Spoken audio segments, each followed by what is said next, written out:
before the cock crows twice, you shall deny me thrice. These were Jesus' words to Peter. But prior to that, Peter said, hey, you've got the words of eternal life, right? You are the Son of the living God. You are the Christ, the Son of the living God. Where are we supposed to go? You've got the words of eternal life, right? They left. They said, you've got a hard saying, but we are sticking with you, right? And Peter understood this, because when they took Jesus to the high priest and to the elders, building the false witness against Christ, even the witnesses didn't even agree, right? He could have given a true witness, right? Because he wanted to be close to Christ, but he let fear take over, didn't stand in his faith, right? He let fear take over, and he denied Christ. He says, no, I don't know this man, I've never been with this man. And when the cock crowed, he realized, right? Let us stand in our faith, right? Let us not let fear take over, right?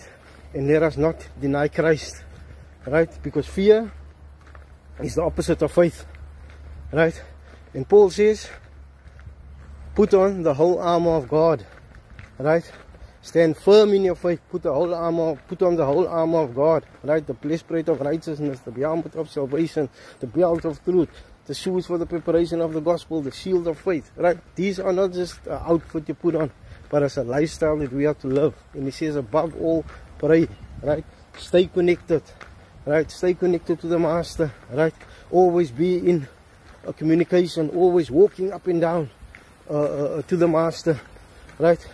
So guys, be blessed.